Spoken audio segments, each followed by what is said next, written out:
Hi అండి. ఈరోజు మనం తెలుగు ముచ్చట్లలో 4వ రోజు నన్నయ యుగంలోని 45 ప్రశ్నలు జవాబులను గురించి నేర్చుకుందాము రండి. తొలి తెలుగు ఛందోలక్షణ గ్రంథం. తొలి తెలుగు ఛందోలక్షణ గ్రంథం కవి జనాశ్రయం. ఆనందరంగటార్చందము రచయిత్ర కస్తూరి రంగ కవి. ఆనందరంగ టార్చందము రచయిత్ర ఎవరు అంటే కస్తూరి రంగ కవి. గణితసార సంగ్రహం రూపకర్త. గణితసార సంగ్రహం రూపకర్త పావులూరి మల్లన. పావులూరి మల్లన. కవిజనాశ్రయం కర్త. కవిజనాశ్రయం కర్త మల్లియరేచన. కవిజనాశ్రయం కర్త మల్లియరేచన. విపుల శబ్ద శాసనుడు అన్న బిరుదుగల కవి. విపుల శబ్ద శాసనుడు అన్న బిరుదుగల కవి నన్నయ. తెలుగులో అవతారిక సాంప్రదాయ ప్రారంభకుడు. తెలుగులో అవతారిక సాంప్రదాయ ప్రారంభకుడు నన్నయ. ఏ పోషకుని కాలంలో తొలి తెలుగు పద్యశాసనం వెలువడింది? గుణ విజయాదిత్యుడి కాలంలో తొలి తెలుగు పద్యశాసనం వెలువడింది. శాసనకవి అయిన పాండురంగడు రచించిన శాసనం. శాసనకవి అయిన పాండురంగడు రచించిన శాసనం అద్దంకి శాసనం.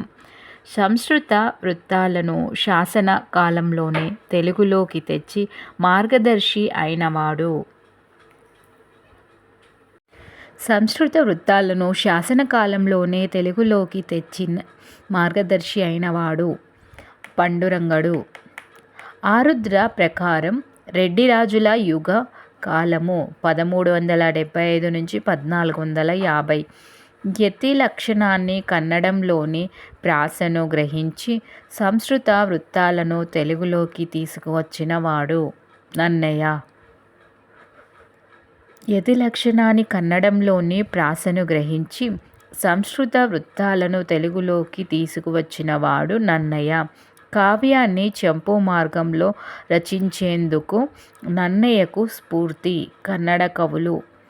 కావ్యాన్ని చంపు మార్గంలో రచించేందుకు నన్నయకు స్ఫూర్తి కన్నడ కవులు. ప్రసన్న కథా కవితార్థయుక్తి అనే కవితా లక్షణం ఏ కవిది? నన్నయది. కొప్పం యుద్ధం ఈ సంవత్సరంలో జరిగింది. 1053 సంవత్సరంలో జరిగింది. శ్రీవాణి గిరిజాచ్ఛరాయ అనేది మంగళ శ్లోకము. కన్నడంలో పంపడు రచించిన భారతం పేరు. కన్నడంలో పంపడు రచించిన భారతం పేరు. కన్నడంలో పంపడు రచించిన భారతం పేరు విక్రమార్జున విజయము. నన్నయ అవతారిక ఇలా ఉంది. నన్నయ అవతారిక ప్రథమ పురుషలో ఉంది. చాముండికా విలాసం గ్రంథకర్త. చాముండికా విలాసం గ్రంథకర్త నన్నయ.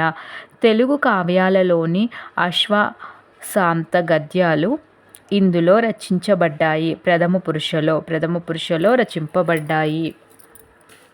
నందంపూడి శాసనకర్త నన్నయ.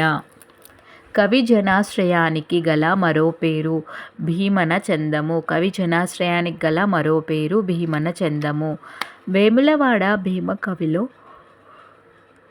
శ్రీనాథుడు చూసిన కవితా లక్షణం ఉద్దండలీల. వేములవాడ భీమకవిలో శ్రీనాథుడు చూసిన కవితా లక్షణం ఉద్దండలీల. అప్పకవి ప్రకారం నన్నయ రచించిన ఆంధ్ర శబ్ద చింతామణిని గోదావరిలో కలిపిన కవి.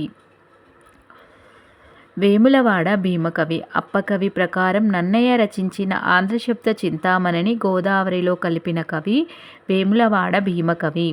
నన్నయ నారాయణ భట్టును కొనియాడిన పద్యము పాయక పాకశాసనానికి. నన్నయ నారాయణ భట్టును కొనియాడిన పద్యము పాయక పాకశాసనానికి. కవి తన బిరుదును అశ్వశాంత గద్యాలలో చెప్పుకునే సాంప్రదాయం ఎక్కడ ఉంది? కన్నడ సాహిత్యంలో ఉంది. కవి తన బిరుదును అశ్వశాంత గద్యాలలో చెప్పుకునే సాంప్రదాయం కన్నడ సాహిత్యంలో ఉంది.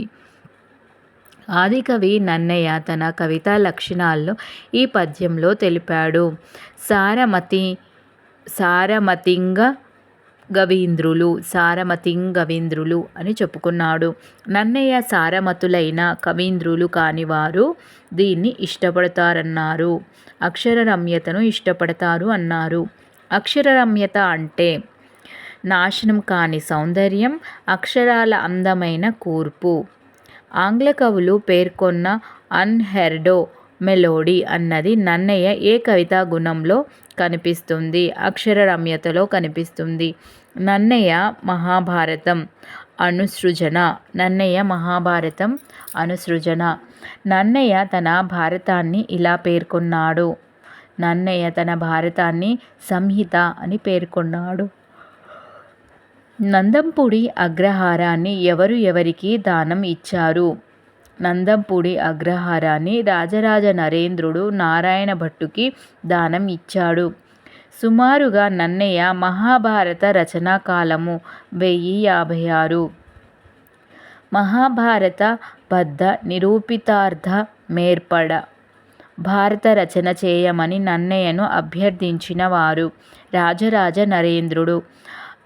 అరణ్యపర్వంలో నన్నయ్య చివరి పద్యము శారదరాత్రులుజ్వల. యుద్ధమల్లుని బెజవాడ శాసనంలోని పద్యాలు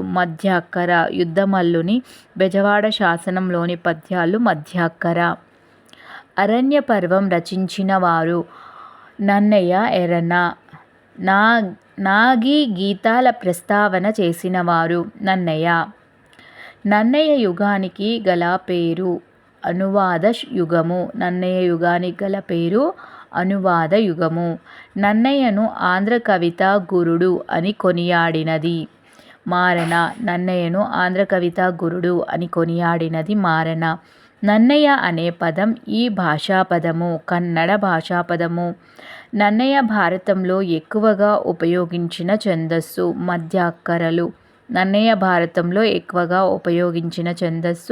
మధ్యాక్కరలు. నందంపూడి శాసనం ఈ కాలానికి చెందినదిగా పరిశోధకులు చెబుతారు. క్రీస్తుశకం 1053. ఆంధ్రశబ్ద చింతామణిలో లేని పరిచ్ఛేదము సమాస పరిచ్ఛేదము. ఆంధ్రశబ్ద చింతామణిలో లేని పరిచ్ఛేదము సమాస పరిచ్ఛేదము. కవి శిరోభూషానికి మరో పేరు అహోబిల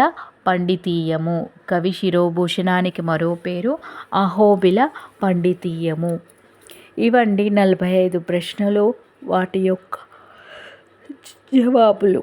ఇవన్నీ మనకి గురుకుల, టీజీటీ, పీజీటీ, జేఎల్, డిఎల్, ఇంకా సెట్, నెట్ మొదలైన కాంపిటేటివ్ తెలుగుకి సంబంధించిన కాంపిటేటివ్ పరీక్షలన్నిటిలో కూడా ఇలాంటి ప్రశ్నలు అంటే ఇవే ప్రశ్నలు వచ్చే ఛాన్స్ ఉంది. అందుకని మీరు ఈ వీడియోని ఏదైనా మీ పని చేసుకుంటూ వినండి. పదే వినడం ద్వారా మీకు ఈ ప్రశ్నలు అనేవి కంటతా వస్తాయి. ధన్యవాదాలు.